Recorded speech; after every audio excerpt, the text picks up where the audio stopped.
welcome. My name is Barry Merrick. I'm co-founder and CEO at Ivy and the chapter chair of YPO Metro New York. And it is my absolute pleasure to introduce all of you today to Mauro Guillén. Mauro, welcome. How are you today? Thank you so much for having me on your program here. I'm feeling quite well today. Let's see how this goes. That's so great. But hopefully you'll feel even better after this amazing conversation we're about to have. I want to thank everyone from around the world for joining us today. We're going to be talking about humanity in 2030. So for those who had enough of this year and want to just skip over a decade, we're really going to focus in on the key trends that are shaping our world and specifically focus on how the biggest trends today will collide and reshape the future of everything. Our mission here across everything we do in this series is to reflect on how can we be the best leaders that we can be? How can we best navigate the ever-changing trends, and how do we bolster our well-being in order that we can all have the best positive impact that we can?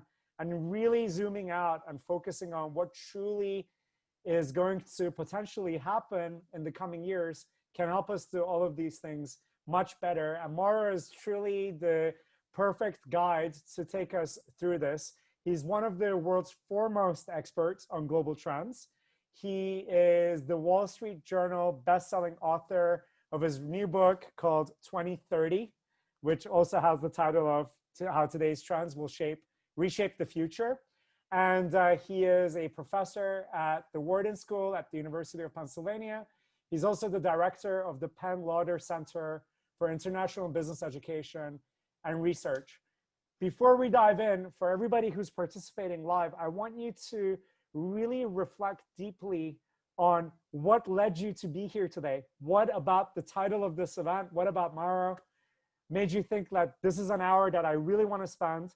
What is your key intention? What are you trying to get out of it? I'd love for you to reflect on that and just type a note to yourself and ideally in the chat window to share with us so that we can make sure together with Mauro to deliver for you on your key intention. Without further ado, Mauro, thank you again for being here. I want to ask you, before we even get started, what led you to write this particular book? There are so many individuals who talk about trends, so many different things being published. What was the unique gap in the market you thought you found to really focus in on writing this amazing book, 2030? Yes, so about 7 years ago or so, Betty, I started to make presentations in my classes at Wharton and also for executive education programs that we have nearly every week on what consumer and financial markets were going to look like at some point in the future. And I started to, in parallel, also do research on the topic. And I detected that when I was telling people about how I saw the world of consumer and financial markets evolving into the future, that people became very anxious and a little bit worried as to some of the implications, some of the forecasts that I was bringing to their attention.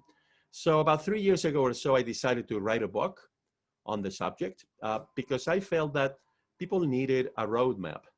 They needed some guide as to how to think, how to assess those changes, and then also as to what is it that they need to do? What is it that they themselves and also their companies or their organizations need to do in order to adapt to that new world that we're about to get into? Excellent. You talk about, this difference in sometimes people focus too much on one particular thing and they don't do as much lateral thinking. Tell us what you mean by that, and what is that pitfall that people often fall into, and how have you taken a different approach? Yeah, that's a great question. So yes, in the book, I cover several kinds of trends. Some of them have to do with population. Others have to do with emerging markets around the world, and then technology adoption, of course. And I think that if you analyze each of these trends in isolation, you're missing the overall point, which is that they're all intertwined. And I'll give you an example in a moment. So much so that unless you think laterally, unless you look for the connections, then you're not going to be able to really understand the transformations that we're going through and that future that lies ahead. So a quick example is, as you know, we have here in the United States a consumer-centered economy. 2/3 of our economy is consumption, domestic consumption. And look, in the book, I provide evidence to the effect that changes in the population in China were very, very important in terms of enabling the American consumer to become to form the biggest consumer market in the world over the last 20 or 30 years, to a very large extent, as you know, built on personal credit, right, on borrowing. So that's one example of lateral thinking, how developments in China that started in the 1970s really led to this situation here in the United States. And of course, now that China is a different country altogether, then that brings up quite a few questions about the future of the American consumer market, of course. Absolutely. So with that, lateral thinking framework in mind, in your book, of all the trends you could have focused on, you picked 8. I'd love for you to share with us, how did you pick these ones? Like, what was your criteria, why you thought these were the most important? And ideally, you can just give us a bird's eye view of what those 8 are without going into what they are and how we deal with them, just so that we get that idea of like a roadmap of like what you chose to focus on and why. Yeah. So my methodology for identifying trends essentially follows 2 very simple principles. The first is that, 5 years, 10 years down the road, my time horizon is 10 years to the year 2030, you can really make a lot of progress in terms of arriving at good forecasts by first following the babies, meaning paying attention to demographic trends. And second, by following the money, meaning trying to figure out how much money those babies are going to have in their pockets in the future, okay? So that's my methodology. And following that methodology, I essentially identified, as you say, 8 trends. They fall under 3 categories. So some of them are demographic in nature. So one of them, for example, is the shift of population away from East Asia and away from Europe and towards South Asia, India, and Sub-Saharan Africa. Another very important trend is population aging. And lastly, a really, really important demographic trend as well is the rise of women as income earners and wealth holders around the world, okay? Then I moved on to, following this example about women, what's happening with the distribution of money in the world. And of course, I get into emerging markets, into the rise of the middle class in Asia and in other parts of the world, and how it's going to become the biggest consumer market in the world, bigger even than Europe and the United States combined. And then, of course, I say, well, where is that middle class? That middle class is in cities. That's another trend, the 5th trend that I cover in the book. And then that leads me into technology. And just to wrap it up, I identify 3 technology trends that I think are really, really important. One is centered around artificial intelligence and automation. Another one is around sharing platforms, such as, for example, the one that we're using right now to communicate with a large number of people. And then lastly is blockchain, cryptocurrencies, all of those things, right? So once again, I go from demography to emerging markets, following the first babies, then the money, and then onto technology. And I do so, as you said at the beginning, using lateral thinking. So here we have a trend. What is it connected to? Where is it having another effect in a trend that appears to be unrelated at first sight?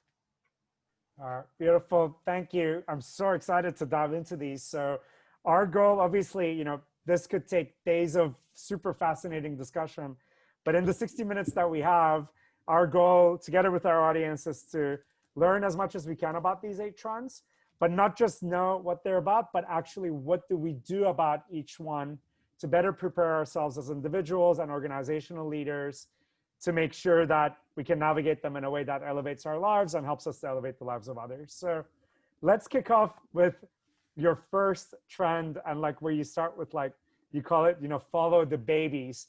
Share with us, from a population perspective, what can we expect, what the implications are, and what we should be doing about it. Yeah, so look, as I think everyone listening right now knows, for the last 50 years or so, we've seen a decline in the number of babies that is born per woman in the world. But that decline has been taking place at different speeds in different parts of the world. And for example, whereas in Japan, in Europe, here in the United States, we're no longer replacing ourselves. In other parts of the world, they're still having 3 or 4 or even 5 babies per woman. So the point is the following, which is that we're going to see, in terms of just sheer numbers of people, the rise of especially South Asia and Sub-Saharan Africa, to the point that by the year 2030, Southeast Asia will be clearly, including India, the largest part of the world in terms of population. And Sub-Saharan Africa will be the second one. Whereas, you know, when you and I, Barry, were born, Europe was still number 3. East Asia, including China, was number 1. And North America was very important, right? But that world where we were born is very quickly vanishing before our very eyes. And not only that, of course, by definition, those parts of the world, South Asia and Sub-Saharan Africa, are going to have very young populations. And so the growth will eventually come from those parts of the world, because younger people are the ones who buy a home, who buy a car, who buy consumer durables. That's where the economy always goes, right? Towards younger populations. So having said that, of course, it's not that the population above age 60 will be irrelevant. And we're going to have a lot of people in that age demographic here in the United States, or in China, or in Japan, or in Europe. But I think at the end of the day, younger populations drive the future of the global economy. All right, so extrapolating from that, declining populations in the broadly defined West, shifting of population centers, what, as organizational leaders, what are the key things we should be doing about this in terms of like our own life decisions, but also organizational decisions as well? What's the best way to so prepare? Companies and other types of organizations, government organizations, NGOs, they need to see these shifts as both a combination of both challenges and opportunities, right? So there's no question that it will be a challenge, for example, over the next 10 years to educate the 450 million babies that are going to be born in Africa, 450 million over the next 10 years. But hey, that's also an opportunity. And in fact, there's many entrepreneurs, there's many NGOs, there's also large companies that are getting engaged. And for example, they're trying to deploy technology because it's not going to be possible to build so many schools over the next 10 years in Sub-Saharan Africa, right? But by the same token, think about what's going to happen here in the US or in Europe or in China, that within 10 years, the largest consumer segment is going to be the population above age 60. And you see many companies across many consumer categories, or also in financial services, they've really never thought about that segment as a separate one. They really haven't paid that much specific attention to it. But it's going to be the biggest. And guess what? Here in the United States, Barry, 80% of the net worth, 80%, is owned by people above the age of 60. So companies, governments, NGOs, they're all going to have to pay attention to this demographic. Excellent. So on the one hand, a key opportunity / challenge is both on the around the like all these explosion of babies in other parts of the world that are growing fast demographically, and then this ever increasing number of more experienced people above the age of 60 who need to be catered to, and it will pose unique challenges as well. Given in the spirit of lateral thinking, let's keep moving through the remaining trends, and then we'll start connecting the dots together on what are the comprehensive ways we deal with this. So the second one, I mean, you already started alluding to it, but the second trend you talked about is gray is the new black, right? Tell us about this trend a little bit more and how you think it's going to impact everything that we're dealing with. Yeah, so it's gray as in the color of the little amount of hair that I have. Gray is the new black, is that segment of consumers above the age of 60 is going to become very quickly, not only the largest, but also I think a major source of innovation and ideas and new initiatives in consumer markets and in financial markets. And you see, the important point, Barry, here is that we need to realize that a 60-year-old today, a 70-year-old today, or an 80-year-old is very different from a 60, a 70, or an 80-year-old 50 years ago. Now people in that age group are in much better physical and mental shape, right? And most of them can expect, right, to live at least 10 or 15 years. The average would be to live 25 years beyond age 60. So that's another lifetime, right? And just to make a lateral connection here, right, to the world of technology that we're using now. Look, when we were growing up, Barry, we were told that for the first 15 or 20 years of our lives, we went to school. And then we would work. and finally we would retire. Well, I think we need to abandon that regimented, kind of way of thinking about life. Because given how much things are changing, given technological change, I think people are going to have to go back to school several times, right? Not just once, because they will need to acquire new knowledge. And that is especially true, that's another form of lateral thinking, now that we're expected to live longer. And we cannot just use the knowledge that we acquired when we were teenagers or when we were in college. So that's also going to have to change, right? And by the way, technology is going to help us do that, because a 50-year-old or a 70-year-old may find it very hard to go back to college, right? But we can use technology to convey, to deliver new knowledge, new experiences to people at different ages throughout their lives. Excellent. So it's not just a question of there's more people above the age of 60, it's just that they have also a lot more life to live. And given that life is going to be longer, how we think about the earlier parts of life might also start shifting, because it's going to be a much longer journey, and things like education truly will need to become lifelong. Okay, fascinating. Let's go to the third trend. So keeping up with the Singhs and the Wangs, the old middle class, new middle class, how do you view these things? And share with us the key things at stake when it comes to this. Yeah, so that trend is about the middle class. And for the first time, by the year 2030, we're going to see that the middle classes in Asia are going to be bigger in terms of their spending power than the combination of Europe and the United States. Well, the immediate consequence of that is that companies are going to be primarily thinking about that Asian consumer, because companies always focus on the largest market in the world. This is what had happened, of course, over the last 50 or 60 years, that the US has been by a wide margin the largest middle class market in the world. So companies are going to start thinking more about the Asian consumer. And here in the United States, that doesn't mean that we're going to lose purchasing power necessarily, or that we're going to have a lower standard of living, but we're going to have to adjust to that situation, right? Because once again, the biggest market in the world is the one that sets the rules of the game in terms of the most important consumer preferences, in terms of regulation also of products and services from all points of view. So remember, the key difference between the middle classes of Asia and the middle classes here in the United States and Europe are two. The first one is that their incomes are growing, whereas the income of the middle class here in Europe and the United States is stagnant, as you know, and has been stagnant for the last 20 to 30 years. And then the second big difference is that in Asia, we're talking about a first generation middle class, meaning that the parents, in most cases, the parents of today's middle class consumers in China, for example, were not middle class themselves, they were poor. Whereas here in Europe and the United States, we have a fourth generation, in some cases a fifth generation middle class. And the aspirations, the consumption patterns, the preferences of a first generation middle class are very different from those for a third, fourth, fifth generation middle class. So big changes right around the corner, and companies are going to be the first to adjust to those changes.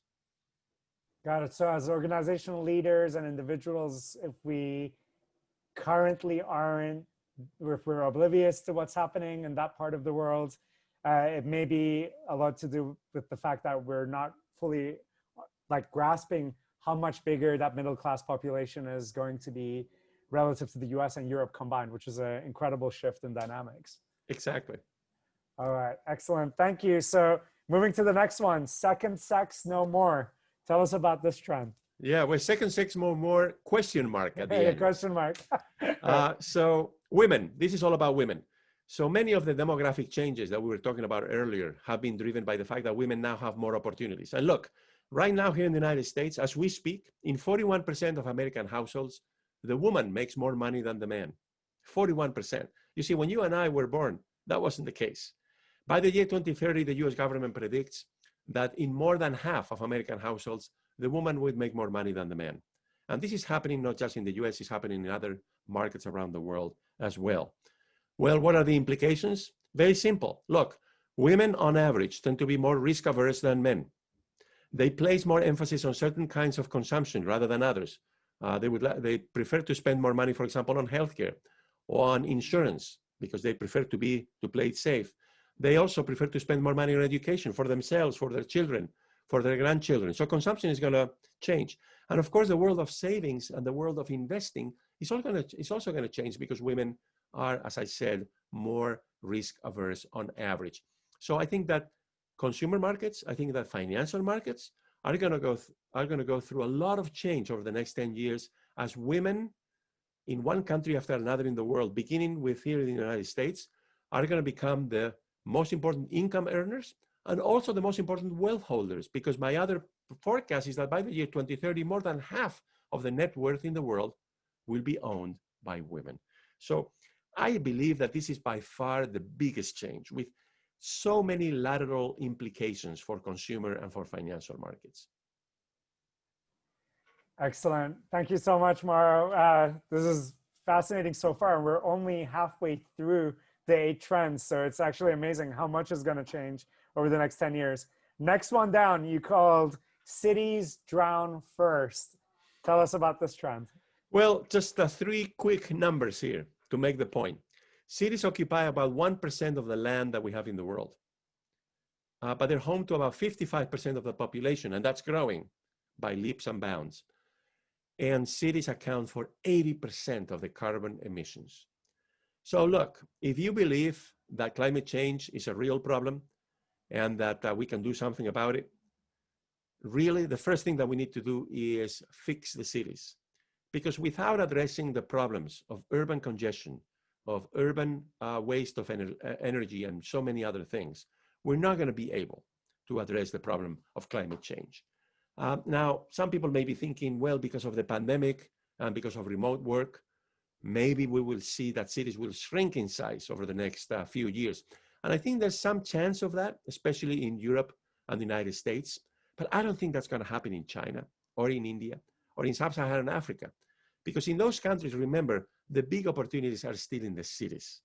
And we are seeing right now, as we speak, huge movements of cities. Let me just give you a number. Every week, the number of people in cities in the world grows by 1.5 million people every week. So again, you can see this as a threat, as a challenge, and it is. You can also see it as an opportunity. So all of you listening right now, if you have a product or a service that may make cities a little bit more livable in the city, in the future, I think you have a big future ahead of you. I think you have a big opportunity that you can take advantage of. So all of these problems, there are also market opportunities for companies that offer goods and services that may help us address them. Excellent. Mauro, share a little bit more on this particular trend. So like you also talked about, like the impact of global warming, obviously there's, the environmental impact and how cities are, that's where the solutions need to come. But you also talked about like, what you call the mundanity of survival. What did you mean by this? I couldn't hear you that you're saying the mundanity of survival. The mundanity of survival, right.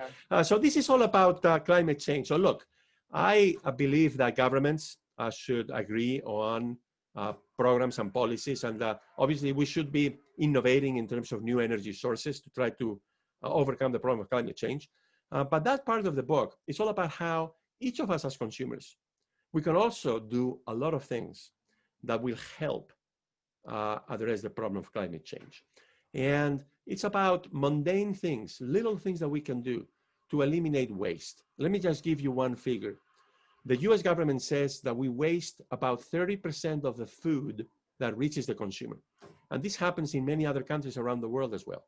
We should be wasting less food because, you know what? Agriculture and the transportation involved in sending agricultural products from the production areas to the cities accounts for nearly 20% of all carbon emissions. It's the single biggest source of carbon emissions in the world. So we shouldn't be wasting 30% of our food. We should change our behavior. And by the way, technology can help. I provide examples in the book as to sharing platforms. I know we're getting into that topic later. That may help us reduce, this 30% waste that we have when it comes to food and beverages in the world. Excellent. Thanks so much, Mauro. Next one up is more cell phones than toilets. And role of technology. Share with us your observations of this trend over the next 10 years. Yes, so the statistic is very simple, which is that we have in the world more people who have access to cell phones or mobile phones than people who have a toilet at home. And that gives you a sense as to people's priorities, right? I mean, they prefer to have a cell phone rather than to have a working toilet within their apartment or their home. And, we are in the middle of a revolution in terms of technology. I think the biggest change has been over the last 10 years, of course, the mobile phone and all of the kinds of things that we do with that connectivity that now we can enjoy 24/7. But we're going to talk about that in a moment because that's the next trend. But the other area is artificial intelligence and automation, right? And of course, everybody thinks about robots at factories. Everybody thinks about autonomous vehicles, but it's going to be so much more than that. And let me make here another lateral connection. Look, we're having fewer babies. Also, public opinion is trending against immigration in many parts of the world. But at the same time, we have more people above the age of 60, 70, 80. Somebody's going to have to take care of those people, right? Well, but we have fewer babies. We have fewer young people. Not only that, we have fewer immigrants. And you see here in the United States, 90% of the people who take care of the elderly in their homes are immigrants. If we're going to have fewer babies in the future and also fewer immigrants, we're going to have to automate taking care of people above a certain age. And the experiments are already going on. There's a lot of venture capital that is flocking to companies that are designing robotics to help people beyond a certain age continue to have an autonomous life in their home, right? So that's another instance, right, of how technology and automation, artificial intelligence, are going to take over our lives, hopefully for the better. And you know what, by the way, in the early experiments with people who are confined to their homes, they say that they prefer to be taken care of by a robot than by a human being. Because, for starters, and I can get into more details about this, the robot talks to you using artificial intelligence and voice recognition, but the robot is not opinionated, and it talks about the kinds of things that you want to hear about. So there are certain advantages to automation, even in the home, right? But our homes are becoming fully automated, right? With Alexa, with all of these things. That is another way in which the world is going to change really quickly over the next 10 years. Excellent. Thanks so much, Mauro. So you have the next trend, you call it Imagine No Possessions. What is behind this particular trend, and what's the key action items we could be taking about it? Yeah, so this is all about the sharing economy. And while we were waiting to begin the event, the song Imagine by John Lennon and Yoko Ono was being played. So this is the possibility that we have fewer assets that are owned by specific individuals in the world, but rather that we share more things. That's one aspect of it. And of course, you can think about Uber and Airbnb, both of them now having some trouble, of course, because of the pandemic and social distancing and the lack of travel. But the direction is very clear, right? And I want to go back to the problem of climate change, again, lateral thinking. I already told you about these sharing platforms that are already being launched that may help us share the food. Don't let it go waste. When we have canned food at home, normally we just forget about it and then it goes bad. Well, look, we can use sharing platforms to try to waste less food. I think we can also do the same with clothes. We don't share clothes, but we do share so many other things, right? So surely, I think we're going to see in the near future more of these technology-based platforms that are going to help us move away from a more wasteful economy to one that is, I think, more efficient and more friendly towards the environment, in which as consumers, we're going to be sharing so many other things. Excellent. And what would you say from an organizational perspective for business leaders who are looking to adapt to this? What would be your key calls to action for them given this change? I think it's a huge opportunity, especially for entrepreneurs, for new ventures, but also for established companies, that they can launch platforms, they can launch new ways for consumers to interact with one another and to essentially help us address these problems that we have with natural resources and with the environment in the world. Excellent. Thanks so much, Mauro. Next and final key trend that you identified in your book, you called it more currencies than countries. Please share with us what's at stake here and what we can do about it. Yeah, so you see, we were born in a world in which each country had a flag, had a president or a prime minister as a leader, and had a currency, a national currency. And well, that has already changed, as you know, because some parts of the world, including Europe or parts of Europe, and also West Africa and Central Africa, have moved towards a situation in which several countries have one currency. But I think now we're going to go in a totally different direction. And I do believe that cryptocurrencies will at some point become so much more widely used than they are today. But I think what's going to happen is that we're going to be able to overcome the resistance from central banks and from governments, because obviously they don't want to lose control over their national currency or over money in general. When we think about cryptocurrencies as much more than just money, cryptocurrencies based on the blockchain could be something that, for example, provide us with incentives to do the right thing, for example, not to pollute as much. So I'm talking here about digital tokens that, in addition to being currency, can be so many other things. Maybe those digital currencies will also help us interact with our governments, pay taxes, but also vote at elections in a way that is safer and easier, more technologically based. You see, there are countries in the world that have already done this. Estonia, where Skype originates from. Estonia, this little republic in Eastern Europe, northeastern Europe, is an example of the new digital society and economy. But not only that, if you go to Ghana in Africa, if you go to Kenya, you will see that most people are using mobile payments. Unlike here in the United States, where we're still using cash, we're still using credit cards, and we're still using personal checks, right? And not only that, in Ghana, they're also using those digital tokens for healthcare purposes. And by the way, they use telemedicine so much more than we do. So I think the future is a future in which we're going to be using digital tokens, and those digital tokens will include money, currency, but they will include so many other things as well. Excellent. What would you say is a key call to action for organizational leaders given this trend?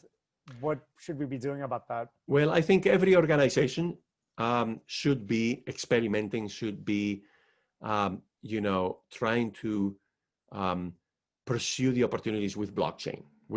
Because as you know, the blockchain is the infrastructure that helps cryptocurrencies and so many other things. Most large organizations right now, whether they are nonprofit or for-profit, already have some kind of blockchain applications going on. I think it's very important also for smaller businesses to start thinking about how they can participate in blockchains that have been formed for multiple businesses to operate in. I think it's extremely important in the next few years to acquire experience, to experiment with these opportunities, because I'm convinced we're going to see a big revolution over the next decade. Excellent, Mauro. Thank you so much. So that was an incredible flight across 8 huge trends, all of which can truly shape the future of our world and over the next decade, individually, but also combined together. So in your book, you actually come up with tips and tricks on how to survive 2030 using lateral thinking. Share with us what that framework is and how we can bring it to our individual life choices, as well as our corporate strategies or organizational goals. How can we be living more in accordance and more in alignment with the reality of what's going on? A lot of people think the future is very uncertain, but before we dove into this event together, you told me, well, there are also a lot of things we do know. So share with us how to survive, the tips and the tricks. Yes, so in the book, in the concluding chapter, so it's the last few pages of the book, I go over 7 principles. So let me give you the 2 that I think capture all 7 in the interest of time.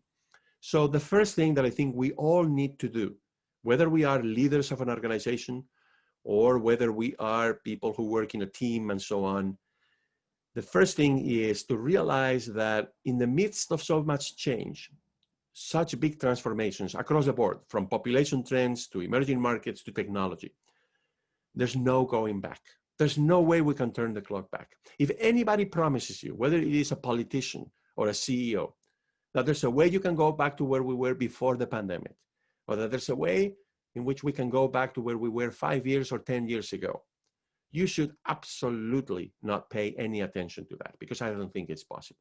So the first thing is to accept the reality that is evolving and that we need to change, right, according to that reality, because the only possible response to change is change itself. That's the first point.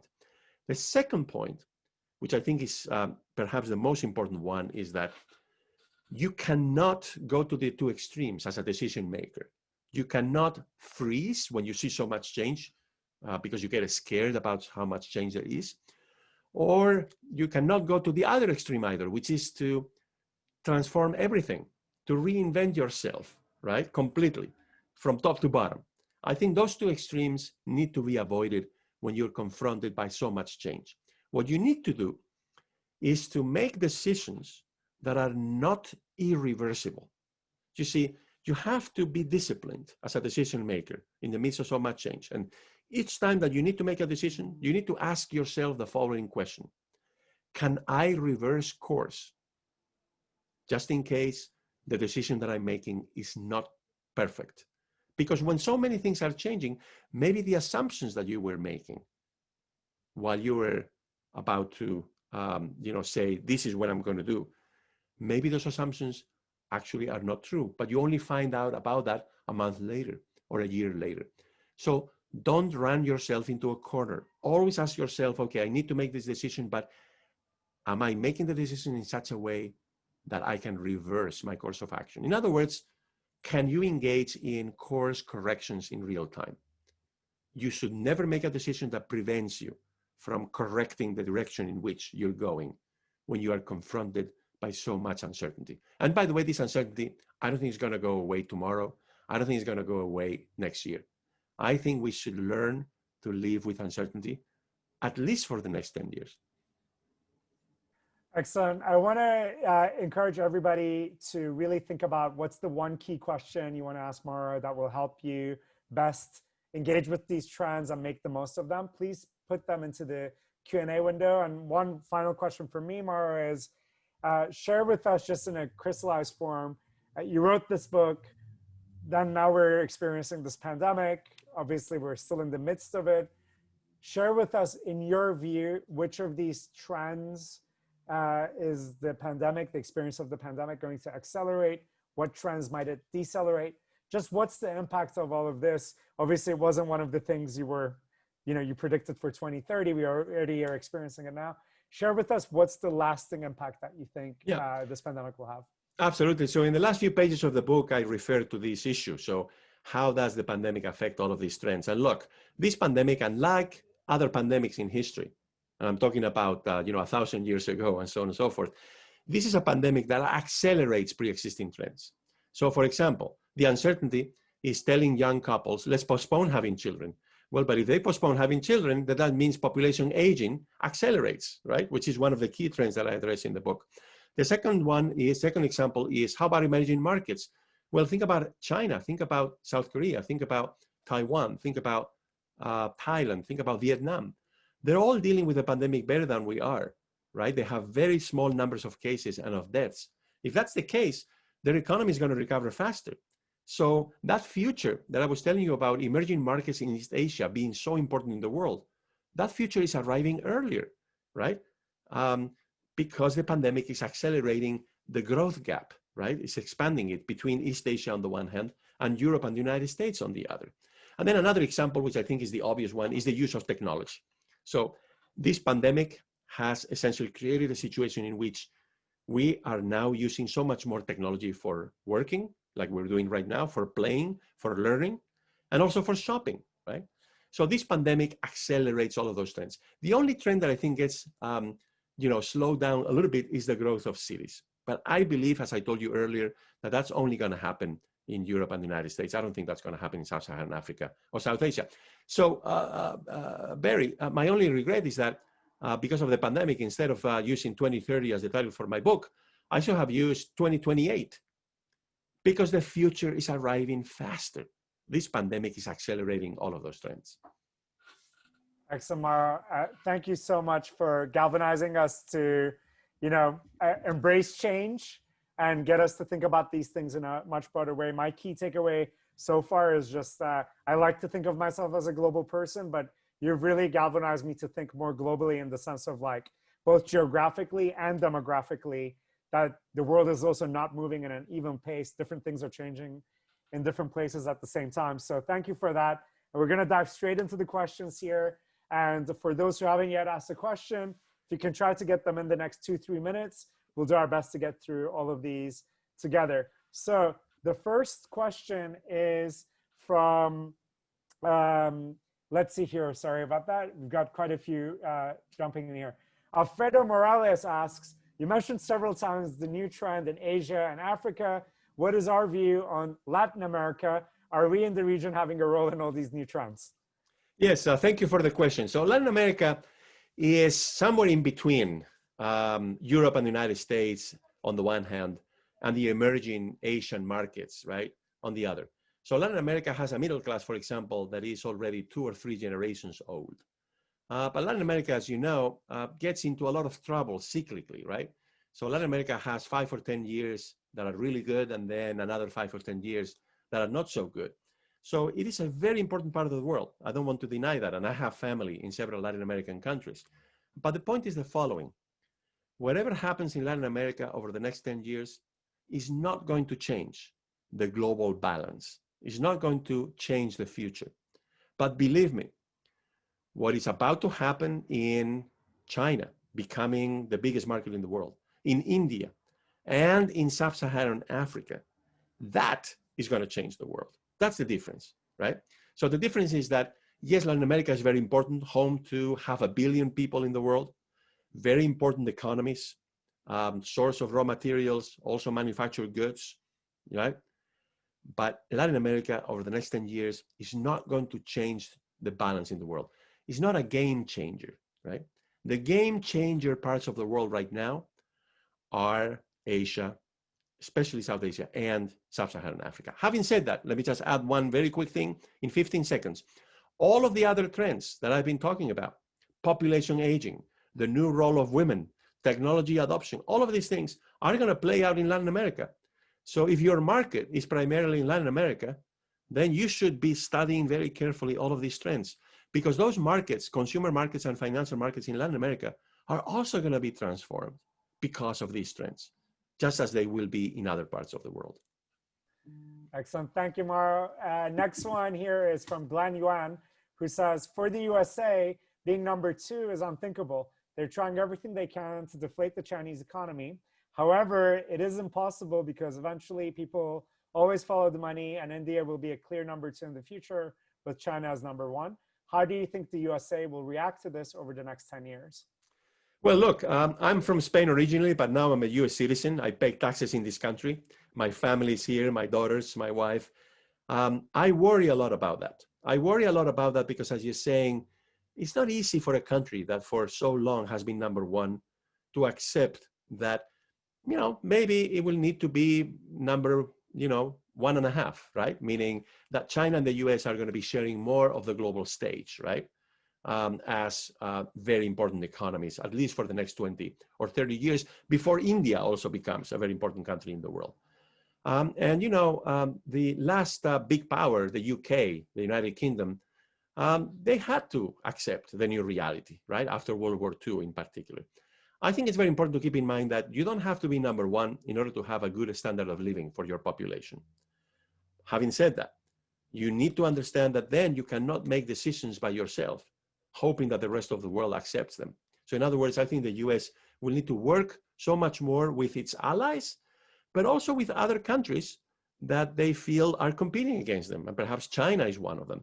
I think the US and China, as the 2 biggest economies in the world, they should be sitting at the table and talking about all of these issues. I think the problem over the last 4 years, quite frankly, has been that there's been very little dialogue. And that is not the right way moving forward. So I am concerned, as the person asking the question is, about this issue. And I think that the United States, I think, has an opportunity here to learn not necessarily how to be number 2, but to be number 1 along with another great country in the world, which is China, which has a lot to offer. I think we can be better off in the world. Everybody can be if the US and China understand each other and they collaborate with one another. Thanks so much, Mauro. Next one is from Alexander Konetsky. And he asks, how do you see the trends changing the way we organize ourselves politically in the world, i.e. the nation state as sovereign rather than international or supranational organizations? And this is just my quick addition to this question. Also, it didn't really come up, but would be great to hear your thoughts on, future of democracy versus authoritarian government as well. Okay, all of that in 3 minutes, right? Or 2 minutes. No big deal. So to the first question, I think it's a great question, governance in the world. So yes, we have nation states. I mean, and we cannot do without them, right? Because they define, who's a citizen and who's not, who pays taxes. And we need nation states in the world, of course. And then we have blocks. So the Europeans are coming together as a bloc imperfectly. And there's, of course, a lot of question marks as to whether that arrangement is going to last or how long it's going to last. As you know, there's many tensions there. And then, of course, then we have international or supranational organizations. And, here's where I see the biggest problem, that some of those governing structures that we have were created 70 years ago in the wake of World War II. You see, this pandemic, I think, has undermined the World Health Organization. But before this pandemic, we already had problems with the World Bank, with the International Monetary Fund, and so on and so forth. So I think, we need to reinvent those organizations. I don't think we should shut them down. I think what we need is to transform them, to make them more relevant in a world that is now completely different, precisely for the reason that was mentioned earlier. Because now we have at least two countries who can claim to be number one in the world, is the US and China, right? And so we need to reform those governance institutions. Now, regarding democracy, I think the biggest danger right now, Betty, in terms of democratic practices in the world, is populism. So I worry about this. In several Latin American countries, we have political leaders right now who are populist. That is also the case in several European countries. It's also the case in several Central Asian countries. So for me, that is the biggest threat right now. So populism defined as politicians that essentially say that you shouldn't pay attention to the experts, to the elites, to the technocrats, because they claim they know better what the people want. That's populism. I think it's very dangerous. And it's very dangerous, especially right now, we've seen this with the pandemic, because some of those leaders are not paying attention to the scientists. They're not paying attention to the people who know how to get us out of situations such as this. So for me, that is the biggest threat to democracy, because this populism, by the way, also tends to be authoritarian, right? And once again, we're seeing this, it's not just the US. I mean, we certainly have a little bit of a problem with that here, but it's also throughout Latin America and several of the biggest countries. We also have that problem in Europe, especially in Eastern Europe and in Asia. So big issue, big threat to democracy. I think we need to work very hard at coming up with arguments to persuade people that populism is not the way to go. Excellent. Thank you, Mauro. Rob Haza makes a great point here. He says, you mentioned quality of life. Why do you believe Scandinavian countries seem to have great quality of life without having to be a part of the EU or even to reshape the world? Yeah, no, absolutely. Look, Scandinavia, I think, is, a great example to follow. Now, of course, it's very difficult to replicate elsewhere in the world the Scandinavian model. But this is a model in which companies are very competitive, right? Their economies are extremely competitive. That's why they're rich. But on top of that, they have a big social safety net. They have a big welfare state, which protects their citizens from changes in the business cycle. These are very open economies. They're not protectionist economies. They're very open to global competition. And as you mentioning, for example, some of those countries don't participate in the EU, like Norway. Sweden, Denmark, and Finland are part of the EU. But then Denmark, whereas it's a member of the EU, it has its own currency. So they decided not to adopt the euro, right? So different models there as well. So do I believe that we should try to learn from that model? Absolutely. I mean, I think it would be great to be able to do that. Now, do they have problems? Of course, they also have problems. They constantly have to continue being competitive, because otherwise they wouldn't be able to maintain those high standards of living. And by the way, they're also having some trouble with immigration and with refugees. And there's also the beginnings of some populist movements in those countries as well. But yes, I always pay attention to what's going on in Scandinavia. I try to read as much as I can about those countries because I think they provide us with an alternative model, right? As to how to organize a society, how to be at the same time competitive in the global economy and caring about your citizens through a social safety net. Thank you. That's a great segue. We have an anonymous attendee question here who asks, if you had to pick one country in the world to live and work, what would that country be? Obviously, you're here in the United States at the moment, but in the future, do you think you would make a different suggestion, or do you think the US will continue to be a place that people around the world will aspire to come and live in? What do you think? Well, that's a great question. And I'm an academic, although I do a lot of work for companies. I do consulting, I do public speaking, all of these things. For me, the US is the best place in the world in which to be because the resources that we have at universities here and business schools are unmatched anywhere else in the world, at least as of today. But yeah, the US has problems. But you see, that makes the US, I think, attractive to me. But the other thing is that, look, I mean, this is by far the most innovative economy in the world. For somebody who studies companies, who is always in touch with companies, who is trying to understand what the big innovations are, this is a place to be. So I could also say, well, I would love to be able to go back to Spain, my home country, because of course I like the way of life over there very much. But quite frankly, from a professional point of view, I'm in the right place here in the United States. I love the East Coast. I live in Philadelphia. I go to New York very frequently. For me, this is heaven on earth. But of course, again, I mean, in my line of business, this is probably the best place in the world in which to be. Thank you, Mauro. Obviously, I want to underline the fact that, both of us moved from other places to be here in the US, and, it remains to be seen. But I completely agree with you that this is an incredible place for innovation, starting new things, dreaming big, and, being comfortable with failure and picking back up. So thank you for your thoughts. And we will continue.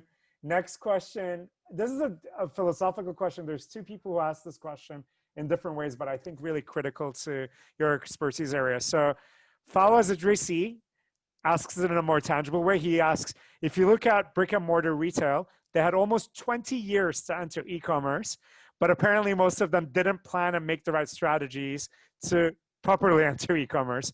What is the cause of this blindness? So please hold that thought in mind. Hugo Naley asks another question that I think is related. He says, the 21st century belongs to those who can learn, unlearn, and relearn, to paraphrase Alvin Toffler. Could you please share your point of view on how realistically easy is it to unlearn and relearn when facing challenges and uncertainty? And I combine these questions for the obvious reason that, like, why do we not do the things that are obviously sensible for us to do when it's in our face? And also, what makes the difference between those who are able to adapt versus those who don't?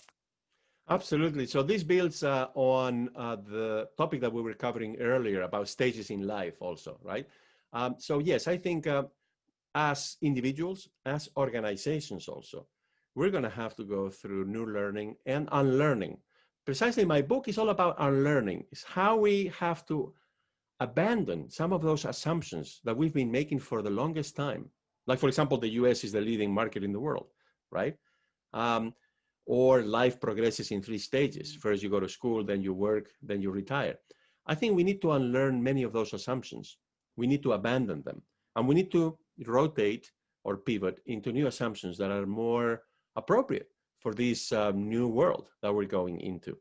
And e-commerce, I think, is a very good illustration of that. So look, the thing that has surprised me the most over the last 6 months since we went into lockdown back in March in many parts of the world, is that we have seen the emergence of short distance e-commerce at less than 15 miles between the company, the business, and the consumer. Now, in most cases, it has been small stores or small businesses that used to sell to people located within 15 miles of their premises. Now, they were forced to shut down. And very quickly, they had to go online when they didn't have a presence online. For me, this is the biggest change that we've seen in e-commerce during this pandemic. And many of them have gone to Shopify, the Canadian platform where you can establish a storefront. And this platform offers them everything from digital advertising to fulfillment and payment collection services, right? Everything online. Well, guess what? I don't think those businesses, now that they are gradually reopening, are going to go back to just brick and mortar. I think they're going to keep their online presence and they're going to have a hybrid model, or at least many of them. So those businesses are unlearning the way, or at least in part, the way in which they used to do business. And they've, over the last few weeks, learned a new way of doing business. And now they have to integrate the two, right? This is the really important thing. Now the time has come for them to integrate their new online presence with their brick and mortar operations. Excellent, Mauro. Thank you so much. One final audience questions before I give you the floor to help wrap up this incredible conversation. So Michael Fagbero asks and says, on the population factor, would one way to keep the economy, US economy growing, besides pushing for more babies, could also come from increased immigration, which would lead to more people, more ideas, and more potential? And interestingly, one of our upcoming talks on the series is with Matt Iglesias, who argues for 1 billion Americans as a potential goal for the US he's a co-founder of Vox. Share with us your thoughts on that, how immigration policy could also impact the ultimate outcome of how different countries develop. Yeah, look, I analyzed this in depth in the first chapter of the book. We need immigration in the United States. For one is that immigrants tend to be younger of age, so that will help us rebalance our age structure. But second, think about how many businesses immigrants create in this country. From the proverbial dry cleaner store or restaurant, all the way to some of the most important tech companies that we have right now. Google, Tesla, so many big companies in tech have been created, founded or co-founded by immigrants. So immigrants create jobs when they're launching a restaurant or a dry cleaner, or when they set up Tesla. And I think it is a mistake to close ourselves to immigration. Having said that, we need an immigration policy that makes sense, right? The problem is that we don't have one. And since we don't have one, then we go from one extreme of saying, oh, immigration is really bad, to the other extreme, saying, oh, we should just open all the doors wide, right? I think we need to strike some happy medium there, some balance. We need immigration reform in this country. And I think business leaders like yourselves should play a very important role, because I think we need to create immigration, to have immigration here that helps companies become more competitive. Excellent, Mauro. This was an invaluable conversation. My last question to you is, how can we as a community best support you and your endeavors? And if you have one final call to action or word of wisdom for us, I'd love to hear it. And my last challenge to the audience is, we've heard Mauro share some incredible insights today. I would love everybody to think about what's the one key change you're going to make or action you're going to take based on everything you heard today. So without further ado, Mauro, if you'd like to wrap us up, that would be great. My closing comment really is very simple, which is that I would love to continue this conversation with all of you in the audience, if you're so inclined. So please reach out to me. You can find me on LinkedIn. You can find me on Twitter. You can find me on Facebook. Or even better, send me an email. You can very easily find my email. If you Google my name, it will come up, my Wharton School email. And I would be very happy to continue the conversation with all of you. Excellent, Mauro. You were a fantastic guest. Really thank you for this, and excited to continue our conversations for the years and decades to come. Thank you for being here today.